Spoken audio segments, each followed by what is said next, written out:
الاهلي بيفوز مع الرأفة 5-0. بيفوز مع الرأفة يا جماعة. الماتش ده كان ممكن يطلع ببساطة قوي قوي، على الاقل 7 8 9. عد ما تعدش بقى براحتك، عيش. الاهلي نصب السيرك وما قالش يا بس وما رحمش خالص نادي حرس الحدود. معاكم محمد ناصر كالعادة من فقرة كورة وسبورة. يلا بينا نبدأ.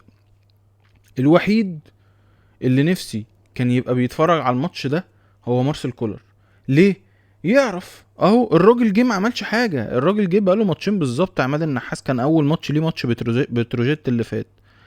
الراجل يعني مش هنقدر نقول ان هو عمل اي تغيير تكتيكي ولا اي فكره ولا طبق اي حاجه. الراجل جه قال للعيبه حاجه واحده: يا جماعه احنا نادي الاهلي، انزلوا خدوا ال3 نقط بس. وساب اللعيبه، نزل بس كل واحد في مكانه. نزل بس عرف الناس، عرف الاهلي، عرف اللعيبه ان احنا الاهلي. فاحنا الاهلي ما بننزل نهاجم. شيء منطقي، شيء مش محتاج تفكير. انما لو احنا كنا بنلعب الماتشين اللي في الماتشين دول مع مارسيل كولر، ماتش بتروجيت وماتش النهارده، كنت نزلت لقيت برضو دفاع وبرضو خوف وبرضو جبن تكتيكي. حد هيقول لي اصل دول اضعف فرقتين، اصل مش عارفه ايه. يا باشا احنا كنا بننزل قدام الاسماعيلي اللي كان بيصارع على الهبوط، احنا بنبقى خايفين، احنا بنبقى مش مطمنين. احنا بنقول يا رب هنكسب ولا مش هنكسب، احنا بنقول يا رب نطلع بال3 بونت بتوع الماتش. انت بتقول ايه؟ هتقول لي بقى فرقه ضعيفه، هتقول لي فرقه مش ضعيفه. لا يا باشا، الاهلي شكله كله اتغير تماما. الاهلي نازل بلعبته يهاجم، منزل اللعيبه اللي المفروض تنزل من اول الماتش منزلها. مش مقعد لي بن شرقي دكه ومقعد لي مش عارف مين دكه، ومش منزل لي وما تنزليش علي معلول في الماتش وما تلعبوش. لا يا جماعه، لا يا جماعه. ولو احنا بقى هنشكر ناس او هنقول السبب الاساسي في فوز الاهلي والاداء العالمي ده، هنقول حمد لله على السلامه يا طاهر، يا محمد يا طاهر. انت كنت فين يا راجل؟ المكان ده مش محجوز لحد غيرك، ما ينفعش يبقى فيه غيرك في المكان ده. الباشا اول 4 ماتشات بعد الاصابه نزل ماتش الهلال، فين موريتانيا هناك ماتش الهلال، نزل عمل اسيست فوزك الماتش كسبك الماتش. جه هنا جه هنا في ماتش نص النهائي قدام سان داونز هو اللي حط لك جون التقدم برضو، والجون الوحيد اللي انت جبته في الماتش. ماتش بتروجيت اللي فات كان هو اللي عامل اسيست اول جون جه في الماتش. الماتش ده جاب لك اول جون جه في الماتش. فانت عايز ايه تاني منه؟ الراجل نازل تحس ان هو ما كانش مصاب. انت يا طاهر انت بتضحك علينا. ما هو يا اما انت بتتعامل مع ساحر افريقي، لان انت كنت من موسمين احنا بنقول الراجل ده مشطب والراجل ده ملط والراجل ده ما ينفعش يقعد في الاهلي والراجل ده يا جماعه ما تمشوه. فاهم؟ انما من الموسم اللي فات مفاير مفاير. والراجل اتصاب قعد كام شهر مصاب، راجع ولا كأنه كان مصاب. عندك وسام ابو علي اللي كان مصاب، اخد له 3 4 ماتشات عقبال ما رجع للفورمه تاني. احنا كنا عمالين نقول اصله مش في الفورمه، اصله مش عارف ايه، منزله ليه.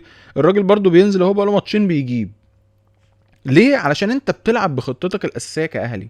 انت نازل كاهلي تهاجم، نازل تلاعب الفيرود، نازل تلاعب رقم 9 بتاعك. حطيت رقم 9 بتاعك وبترمي له كور حلوه، عرضيات بقى تلاقي، بينيات تلاقي، مش عارفه ايه تلاقي. انما هتقول لي اصل انا نازل كاهلي العب خط وسط ودفاع؟ انت بتهزر. والله العظيم اللي كان بيحصل ده يا جماعه تهريج. احنا كنا قربنا ننسى الاهلي كان بيلعب ازاي. احنا من اول 2025 واحنا مش فاكرين الاهلي كان بيلعب ازاي. احنا كنا ناسيين الاهلي والله. وعندك بقى واحد زي محمد مجدي قفشه، ده ما كانش ينفع يقعد. بص الراجل نزل لمسته للكوره مختلفه. انت يا محمد يا مجدي قفشه، انت جوهرة نص الملعب، انت جوهرة في نص الملعب حرفيا. الراجل بينزل يستلم من تحت يديك لقدام، يستلم من تحت يديك لقدام. لا وبيديك حاجات عنب، بيديك حاجات مقشرة، كور مقشرة. والنهارده برضو اللي كان حلو قوي بقى قوي، اللي احنا كنا عاملين برضو بننتقده او بنقول ان هو ملوش اي تحركات هجومية او ملوش لازمة هجوميا: مروان عطية. مروان عطية يا جماعة النهارده عمل شوية كور لوز لامام عاشور. امام عاشور اللي طبعا من احسن دلوقتي اللعيبه في الاهلي، يمكن ان ما كانش احسنهم يعني، بس مش ماشيه معاه خالص. انا بس مشكلتي مع امام عاشور ان انا ما لقيتهاش ماشيه معايا. ماشي انا ممكن اقعد احاول مفيش مشكله، زي مثلا محمد صلاح كده في ليفربول، لما بيبقى ماشي يومه بيبقى عمال يحاول. بس يا امام يا عاشور ما تتفزلكش بالكوره بزياده عن اللزوم. انا دي مشكلتي عامه مع اللعيبه الحريفه. اللعيبه الحريفه بزياده يبقى عمال بيتفزلك بزياده عن اللزوم على الكوره. يا باشا باصي، العب لعبه ولعبه ولعبه ولعبه لحد ما تجيلك قدام الجون. يعني انت عم قعدت تتفزلك ولا جبت جون ولا عملت اسيستات. لما ما اتفزلكتش وعملت عرضيه، عملت عرضيه لحسين الشحات جابها جون بمنتهى السهوله واتحسبت لك اسيست. طب ليه الفزلكه؟ ما انا العب كورتي، العب كورتي وبالراحه كده وبساط وبتاع وهات وخد. ده غير عماد النحاس. عماد النحاس يا جماعه يعني اللي معاه ربه يمشي على الميه، واللي معاه دعوه امه يجيب 100% من الاخر. عماد النحاس يا جماعه يعني تحسه ايه يا جماعه؟ انت راجل بركه يا جماعه، ده راجل بركه. انت جيت لحقت عملت ايه؟ انت عملت ايه؟ انت ما لحقتش تعمل حاجه. ده ماتشين، ماتش بتروجيت والماتش بتاع حرس الحدود النهارده.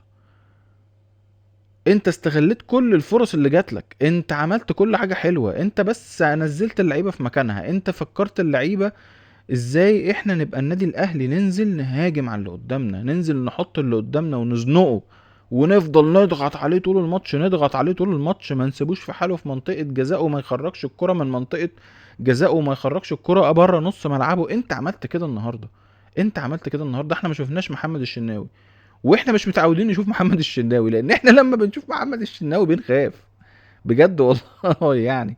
الاحترام، كل الاحترام والحب لمحمد الشناوي اللي عمله مع الاهلي، بس احنا بقينا بنشوف محمد الشناوي بنخاف، والله بنخاف. فاحنا حلو قوي الكلام اللي حصل النهارده ده.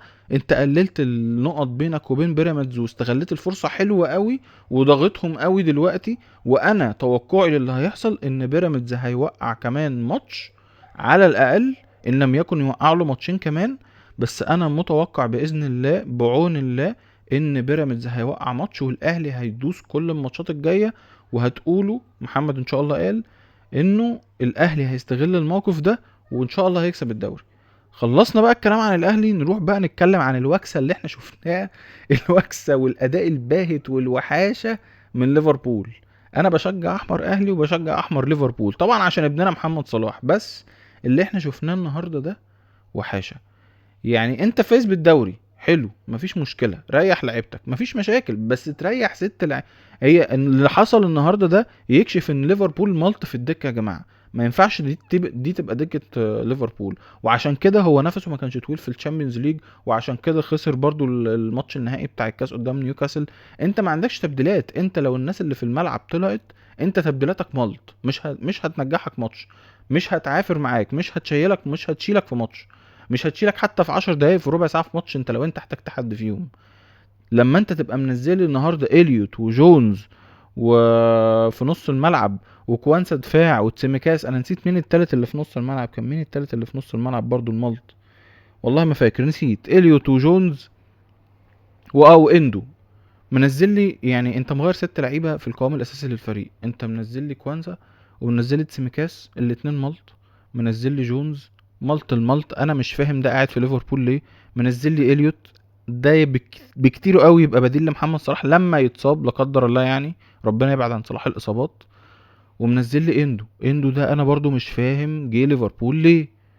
ماشي في الهجوم محمد صلاح كالعادة لوحده كالعادة. محمد صلاح يا جماعة لو معاه مهاجمين تاني غير مايونيز وغير دياز وغير جابكو، كان يعني ليفربول ده بقى في حتة تانية حرفيا. كان حقق على الأقل كان حقق الثلاثية، الكاس والدوري والتشامبيونز ليج على الأقل يا جماعة. إنما اللي بيحصل ده تهريج. وبعدين بقى لما تحب ترجع في الماتش في اخر الشوط التاني ولا في نص الشوط التاني منزل لي بقى اللعيبه الاساسيه، لا ما هو انت، هم هيلحقوا يعملوا ايه ولا ايه يا جماعه؟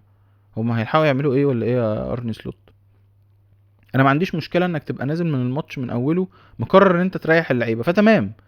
تمام بقى تهزر تنزل تهزر مفيش مشاكل. كده كده تشيلسي عايزه تنافس على المركز الثالث او الثاني، زي ما يعني قصدي الرابع او الثالث عشان تلحق تخش تشامبيونز ليج السنه الجايه، لان في اصلا 6 7 فرق بينافسوا على المكان ده. فانت عارف اوريدي ان هي تبقى نازله سنه سنينها. وبعدين ده في ملعبهم، يعني كده كده تشيلسي في ملعبهم برضو رخمه، مش هينين.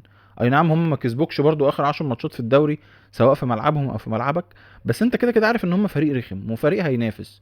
فانت يا تبيع الماتش بقى من اوله ونزل ريح اللعيبه، تمام زي ما انت عملت ومفيش مشاكل، يا اما تنزل بقى الفريق كله وتلعب لعبك اللي احنا متعودين عليه، اللي هو انا هاخد الدوري يا جماعه ودايس على وش كل الفرق. انما التهريج اللي حصل ده لا يمكن، لا يمكن يا جماعه. وبعدين منزل لي داروين مايونيز، داروين مايونيز في كرة عملها مسخره، مسخره والله. ده مش مهاجم ليفربول يا جماعه. يعني انت معوض سواريز ومعوض فيرمينو فيرمينو اللي عامل 2 اسيست في نهائي دوري ابطال اسيا امبارح ومكسر الدنيا. انت مستبدل فيرمينو ومستبدل قبليه سواريز وستورج والناس اللي هي اللي احنا اصلا يعني لما عصرناهم دول كانوا من اجمد المهاجمين في الدوري الانجليزي. جاي تجيب لي داروين مايونيز وجوتا، جوتا اللي كان اصلا قاعد بقاله سنتين دكه لماني وفيرمينو وصلاح، قاعد دلوقتي بتنزله لي اساسي ومخليه دكه المايونيز اللي هو اصلا ما يبقاش دكه حتى لفيرمينو والناس دي. يعني الناس دي مش دكه يا جماعه حتى، يعني الناس دي فعلا مش دكه، مش دكه ليفربول. يا عم هتروحوا يا عم تلعبوا اساسيين في فرق تانية مفيش مشكله، الضغط عندهم قليل بتاع، مفيش مشاكل، بس الناس دي حرفيا مش دكه. انما اللي حصل النهارده ده مهزله، مهزله. انت ايه مين مدويكي ده؟ قلنا بالمر ماشي عامل ماتش عالمي على نص الملعب بتاع ليفربول، انما مين مدويكي ده؟ مين ست قطاطه دي اللي تخليها تجيب فيك جون؟ انت ايفان دايك ده بتصلح لمدويكي؟ ما هو انا برضو مش فاهم، يعني الدفاع النهارده سيء سيء سيء، وتحس اللعيبه نازله مرهقه. يا اما هم عشان خلاص احنا فزنا بالدوري تمام، بس انا يعني مش حابب ده يكون الشكل بتاع فوز الدوري. انا حابب شكل فوز الدوري ليفربول يبقى احسن من كده بكتير، يبقى انت دايس على وش الكل رايح جاي، معلم على الناس كلها، بتنزل تلعب لعبك. انت لو نزلت انت مريح، انت مش تعبان، انت فريقك مش تعبان، انت خرجت من تشامبيونز ليج وخلصت كل البطولات، انت ما كانش عندك غير الدوري، فانت لعيبتك مريحه مش تعبانه. فتنزل لي بقى بلعبك، العب بلعبك، انهي الدوري حلو. انما النهايه اللي انت عملتها في الدوري دي، او النهايه اللي انت هتنهيها في الدوري دي، لو انت عملت الماتشات الجايه كده كمان، دي هتبقى نهايه شكلها مش حلو، هتخلي الناس تقول اه يا عم واخد الدوري تمام، بس يعني ها ما كانش فريق قوي عشان الفرق التانية ضعيفة، مع ان دي جملة متخلفة يعني. يلا ادينا هنشوف بكرة بقى راحة، ونرجع لكم ان شاء الله يوم التلات بقى مع تشامبيونز ليج، نص نهائي تشامبيونز ليج نار، غالبا هيبقى نار بين برشلونة وانتر ميلان. نشوفكم بقى ان شاء الله يوم التلات باذن الله مع كوره وسبوره. يلا سلام يا شباب.